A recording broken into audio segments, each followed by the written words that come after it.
Infra show में आपका फिर से स्वागत है। और दर्शकों, हम इस एपिसोड में डिस्कस करेंगे देश की ट्रांसमिशन एंड डिस्ट्रीब्यूशन परिस्थिति के बारे में।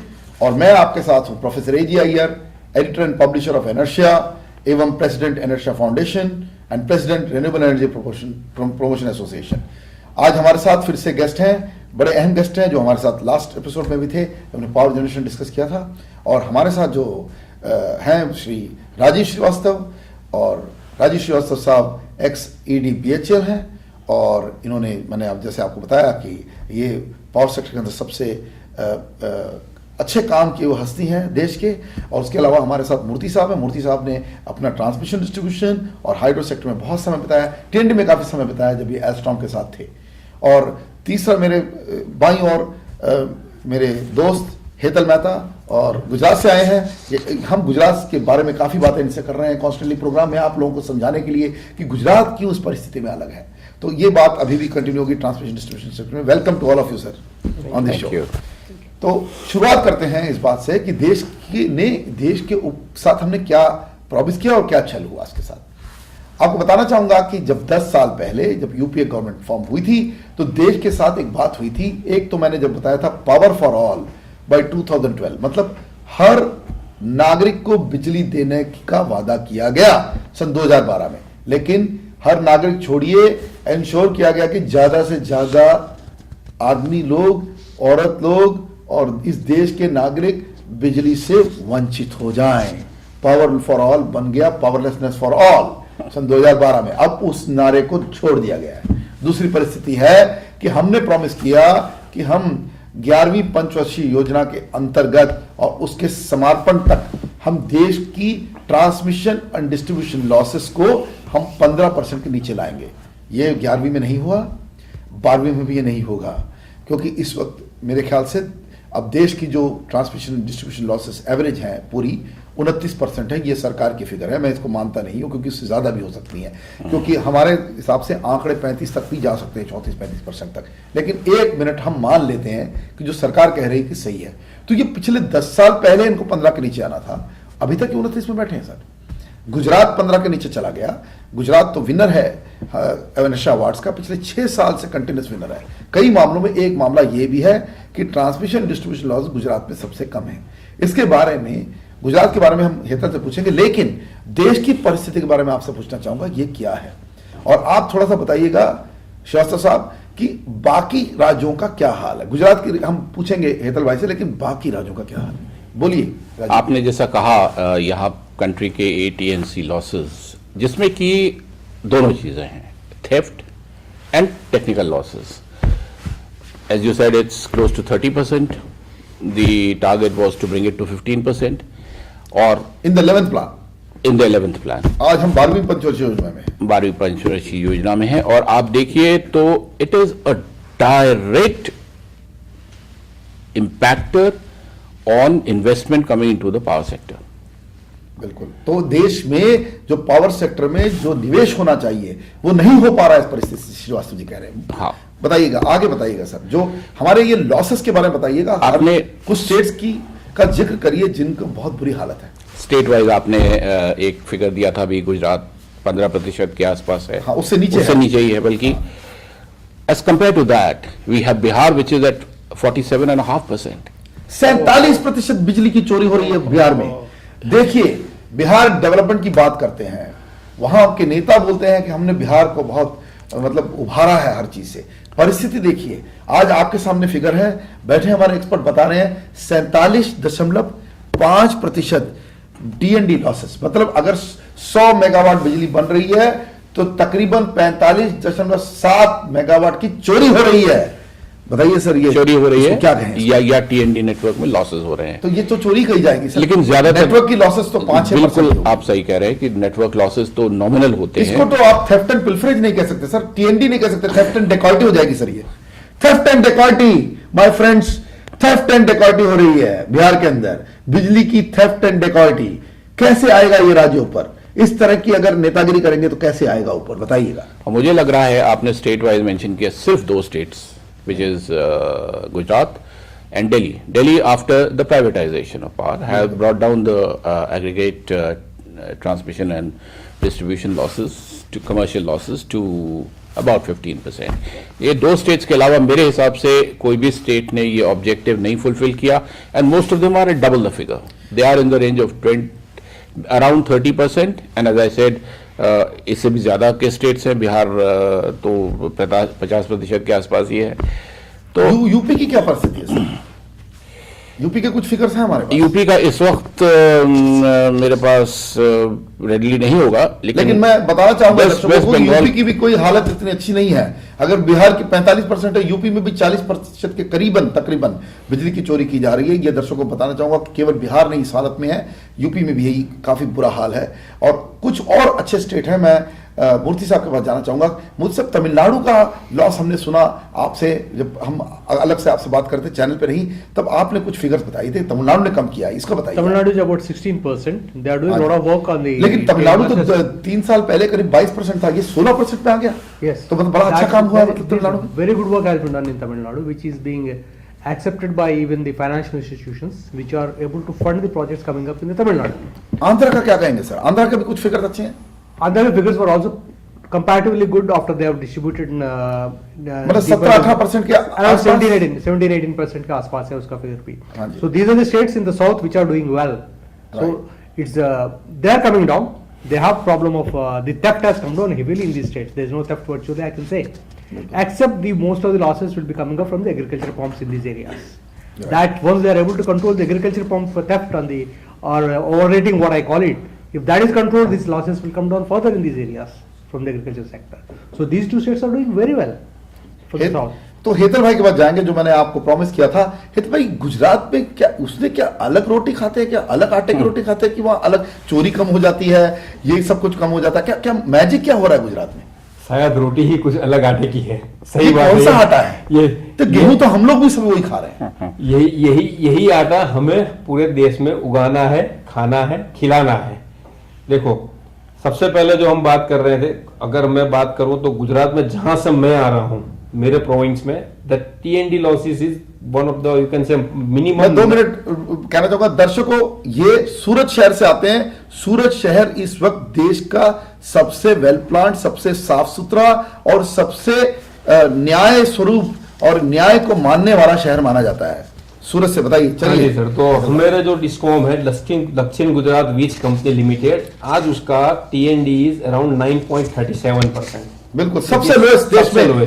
दक्षिण गुजरात वीज कंपनी लिमिटेड, जो कि सूरत पे बेस्ड दक्षिण गुजरात की डिस्कॉम है, मतलब उसकी वितरण कंपनी है, उसके अंदर 9.37% का TND लॉस, डिस्ट्रीब्यूशन लॉसेस है, TND नहीं, डिस्ट्रीब्यूशन लॉसेस है. और ये सबसे लोएस्ट डिस्ट्रीब्यूशन लॉसेस रिकॉर्ड किए गए देश में.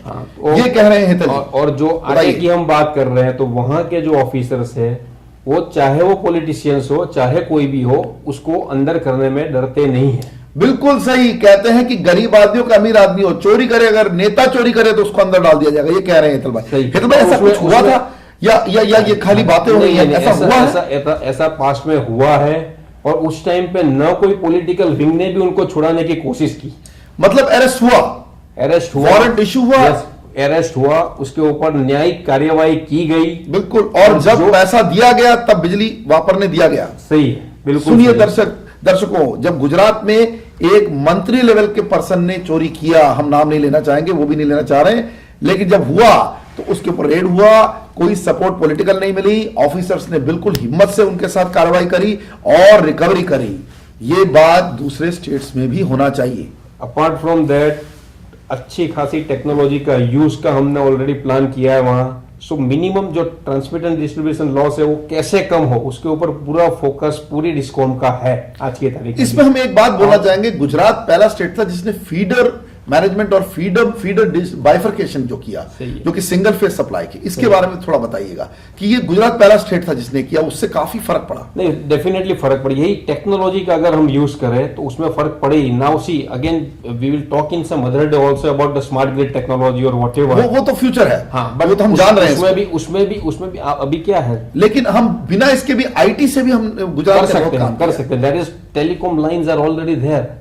So we can use that line, internet connection. See, now some feeder is in a remote area like Awadang and sitting in the Surat, they are able to monitor what is going there. तो मतलब ये सब गुजरात के discom ने implement किया, दक्षिण गुजरात ने implement किया वो कर रहे हैं। मैं आपको बताना चाहूंगा, दक्षिण गुजरात को 3 बार एनर्शिया अवार्ड मिला है as the best discom of the country. और भारत सरकार ने सन 2013 में एक रिपोर्ट पैदा करी, इस रिपोर्ट का नाम था is first ever report on discoms, जिसको इकरा और केयर ने रेटिंग्स करी। ये सभी डिस्कॉम्स की रेटिंग करी और ये फर्स्ट एवर इंटीग्रेटेड रेटकॉम और डिस्कॉम थी। उसमें पहले 4 यूटिलिटी जो कि A+ रेटेड थे, केवल वही 4 यूटिलिटी थे, चारों गुजरात के थे। वो थे दक्षिण गुजरात, वीज कंपनी लिमिटेड नंबर 1, उसके बाद जो ऑर्डर था उत्तर गुजरात, पश्चिम गुजरात और एवं मध्य गुजरात। मध्य गुजरात ऊपर था, पश्चिम आखिरी में था, लेकिन ये चारों डिस्कॉम 1, 2, 3, 4 पे थे। क्या कहेंगे इसका? सही है। तो ये क्या हो रहा है? लोग जब गुजरात की बातें करते हैं अटैक करने लगते हैं, ये लेकिन केंद्र सरकार का रिपोर्ट है, इसका क्या करें? जो अटैक करते हैं ना, उनको सही मायने में मालूम ही नहीं है क्या हो रहा है। वो वहां आके देखे तो पता चले ये तो क्या चीज रिपोर्ट है। केंद्र सरकार की है सर, ये तो रिपोर्ट हमने नहीं बनाई, ये केंद्र सरकार ने खुद मान लिया। जो इनर्शिया की 4 साल की पोजीशन थी वो केंद्र सरकार को बाद में समझ में आई और उन्होंने रिपोर्ट बनाई, रिपोर्ट में वही मिला जो हमने बोला। सही है। ये कैसे हो गया? क्या बताइएगा राजीव जी, क्या आप भी जूरी में बैठ रहे हैं, हम लोग देख ही रहे हैं इस चीज को, तो ये मानने बहुत समय लगा और इस शर्म आ रही है मानने में। ये तो बिल्कुल जाहिर है प्रोफेसर अय्यर कि आपने जैसे इनर्शिया में you evaluate the various discoms and then come to a conclusion. उसका असर क्या है?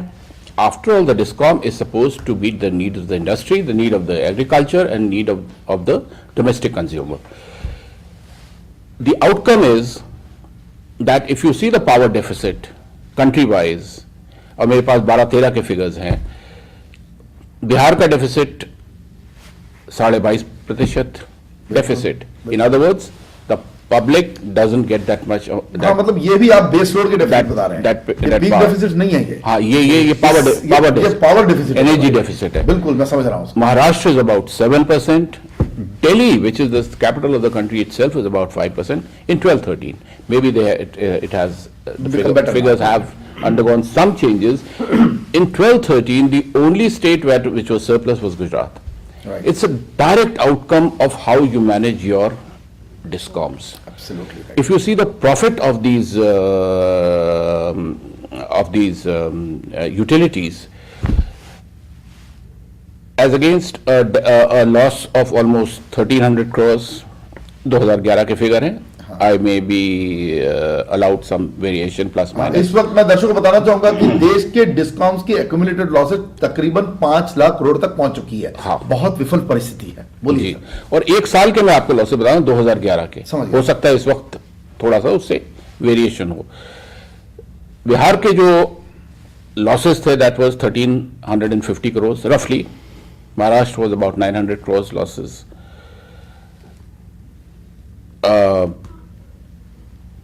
In my list, Gujarat made a profit in that year of nearly 530 crores.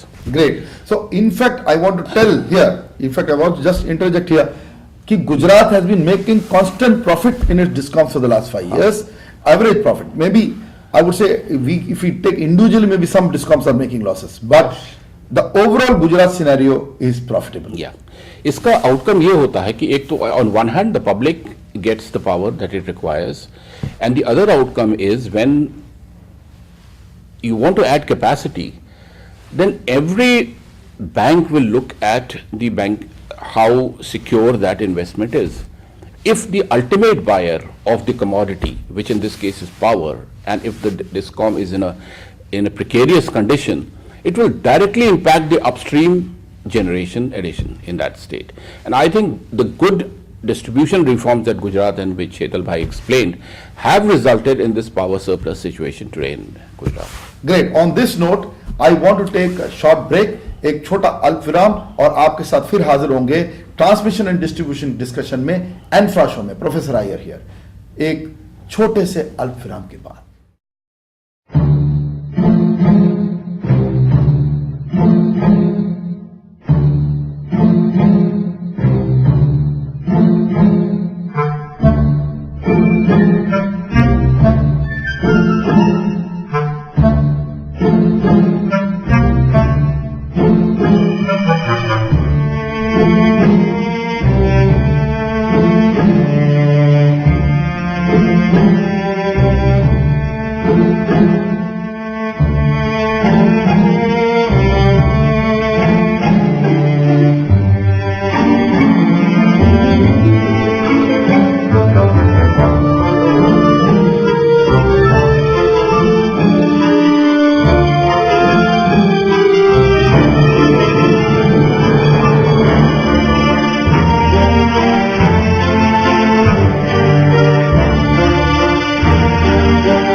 Welcome back दर्शकों, एंफ्रा शो के इस एपिसोड में जो कि ट्रांसमिशन एंड डिस्ट्रीब्यूशन सेक्टर के बारे में हम चर्चा कर रहे हैं। हमारे साथ एमिनेंट गेस्ट है राजीव श्रीवास्तव जी, पीवीएसएन मूर्ति जी और हेतल मेहता। हम जारी रख रहे हैं इस डिस्कशन को और हम उस मुद्दे से आगे निकलते हुए कहना चाहेंगे, अब हमने डिस्कॉम्स की बात की, लॉसेस की बात की, हमने स्टेट्स की बात की, हमने एक्यूमुलेटेड लॉसेस की बात की कि देश के सभी डिस्कॉम्स की टोटल एक्यूमुलेटेड लॉसेस इस समय 5 लाख करोड़ तक पहुंच चुकी है और सरकार इस लॉस को कभी भरपाई नहीं कर पाएगी। ऐसी परिस्थिति में सरकार है और इन डिस्कॉम्स को, जैसे राजीव जी कह रहे थे कि इनको कोई फंड नहीं करेगा और जो फंड नहीं करेगा आम नागरिक को बिजली देने का काम भी ये डिस्कॉम नहीं कर पाएंगी।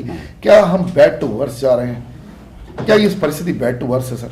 इन दैट सेंस यस, जो भी हमने टारगेट्स, आपने 11 प्लान से शुरू किया था, तो जो टारगेट्स हम लोगों ने सेट किए थे वो क्यों नहीं अचीव हो रहे हैं? यही कारण यही है कि अगर the end point of electricity where it passes from the utility to the consumer, which is the DISCOM, unless वो रिफॉर्म किया जाएगा, आप कितना भी जनरेशन कर लिए, अगर आप 50% उसमें से अनबिल्ड पावर हो रही है आपकी, तो कितना भी आप जनरेशन कर लेंगे, you will never have a healthy electricity system in the country.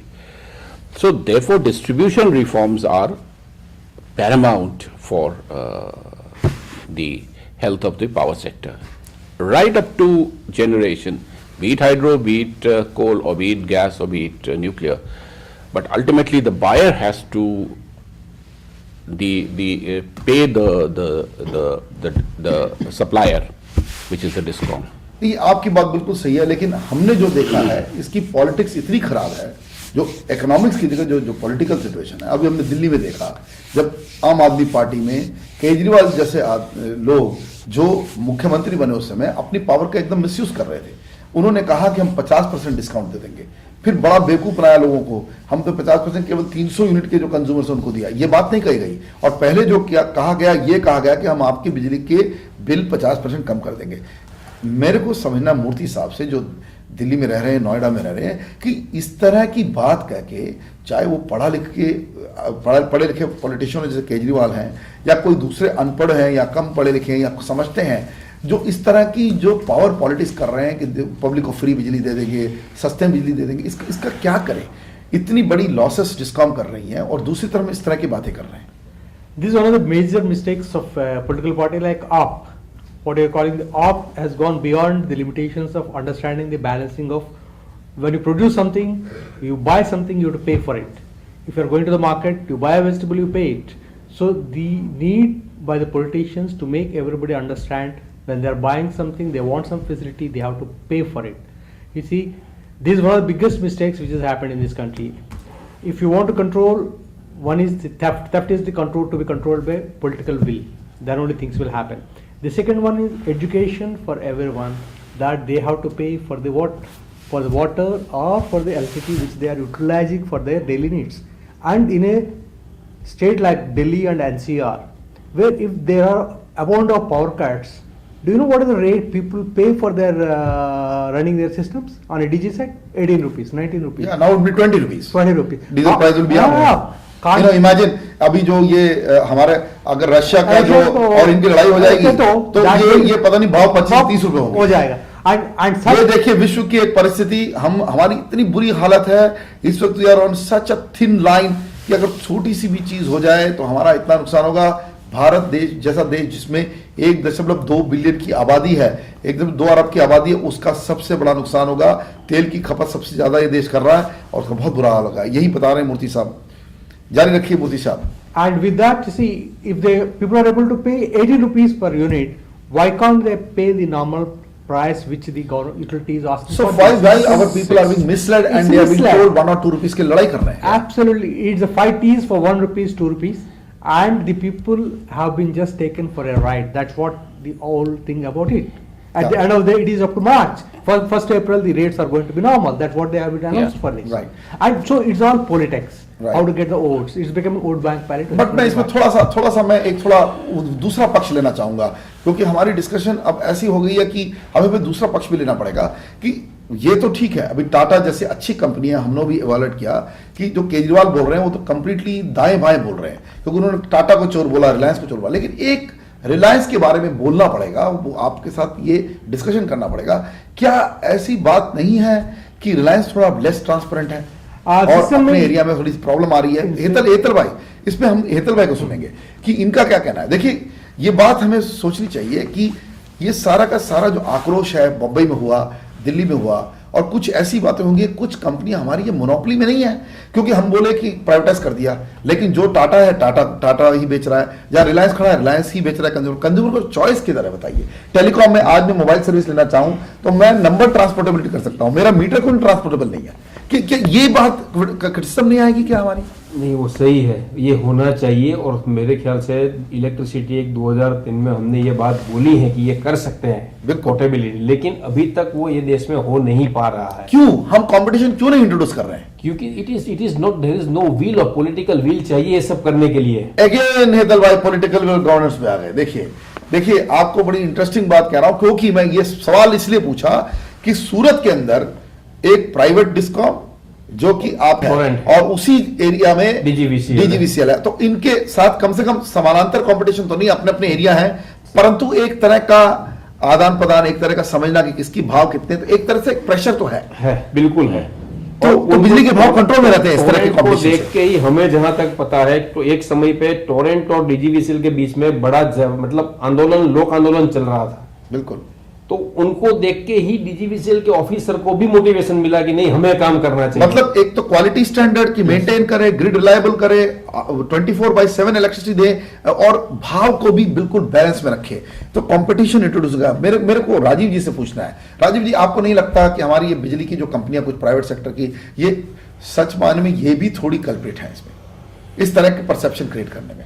Reliance का केस तो बहुत इंटरेस्टिंग है, क्योंकि इनके इलेक्ट्रिसिटी मीटर फास्ट है ये बोली जाती है, और हमें भी पता है कि इलेक्ट्रिसिटी मीटर्स को किस तरह से कैलिब्रेट किया जाता है, क्या होता है। मैं अभी इस प्रोग्राम में नहीं ये बात कहना चाहता, क्योंकि मीटरिंग पे हम पूरा एक एपिसोड लेना चाहेंगे, लेकिन ये सारी बातें आ रही हैं मार्केट में। There is no third party audit की, अगर मैं कंज्यूमर हूं, आप सप्लायर हैं ऑफ इलेक्ट्रिसिटी, अगर हमारा डिस्प्यूट हो तो थर्ड पार्टी ऑडिट नहीं अवेलेबल है, न्यूट्रल। राइट, बताइए इसका क्या करें? डिस्कॉम्स के और प्राइवेट डिस्ट्रीब्यूटर के इश्यूज पॉसिबली हैं, लेकिन मैं एक चीज जस्ट ऐड करना चाहता हूं on what mister Murthy said.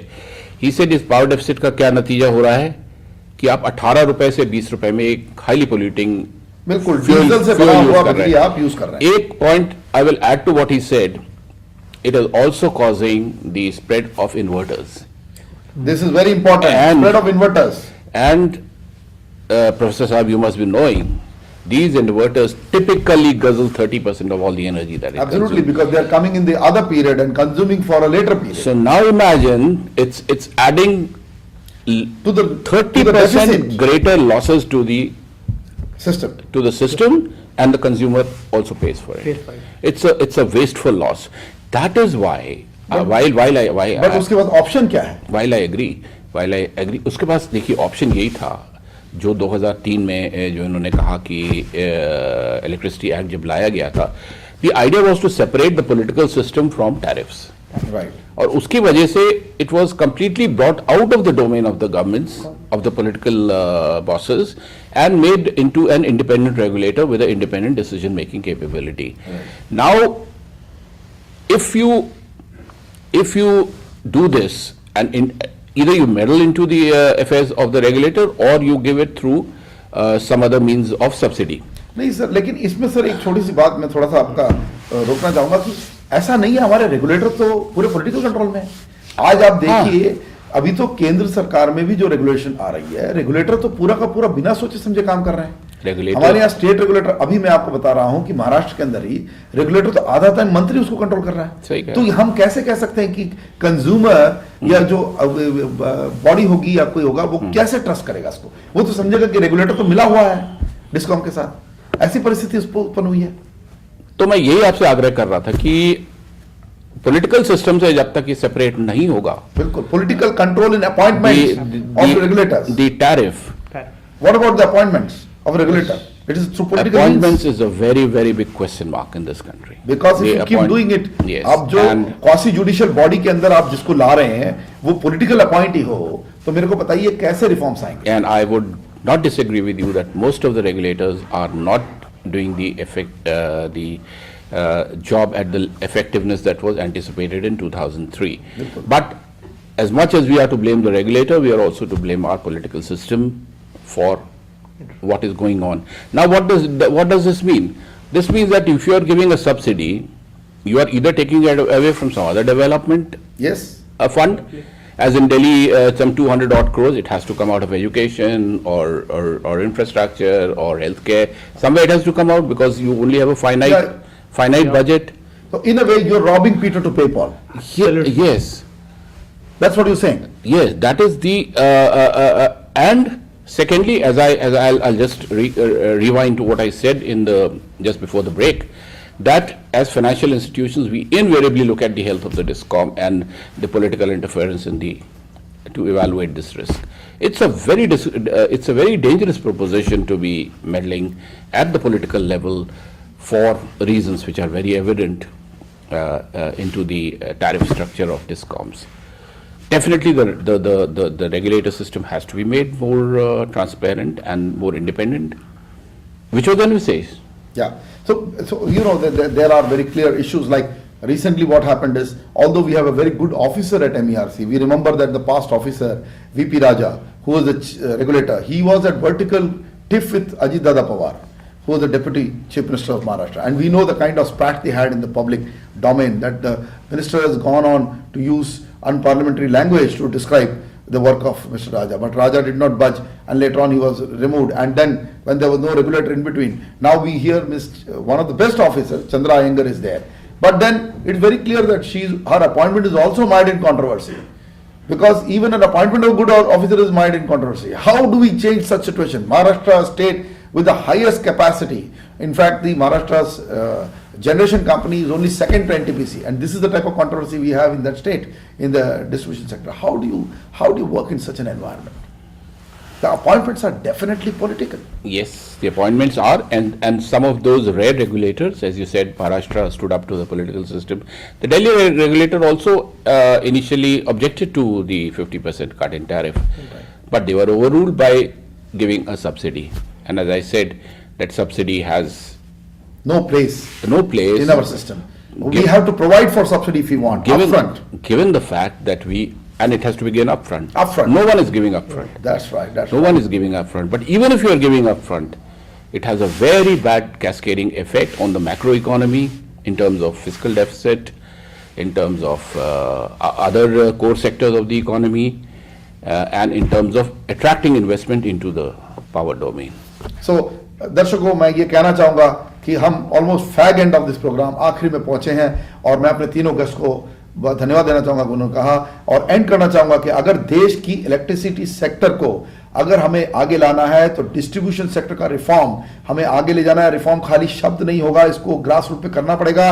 5 lakh crore के लॉसेस नहीं चल सकते, और लॉसेस 15% के नीचे, अगर इस प्लान के आखिरी में अगर 15 के नीचे नहीं आया तो उन डिस्कॉम्स को कोई इंसेंटिव नहीं मिलनी चाहिए.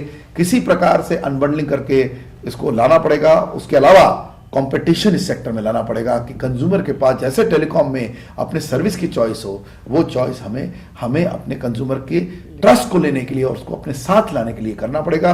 ट्रांसपेरेंट रहना पड़ेगा. यही सब मुद्दे आपके सामने लाए हैं हम. पहले कभी नहीं आया इस देश में, ये आपको एनफर शो के थ्रू हम लाने के प्रयास कर रहे हैं. और मैं आपसे फिर मिलना चाहूंगा अगले शो में, फिर अपने गेस्ट के साथ. इस समय खुदा हाफिज, bye bye, see you now next.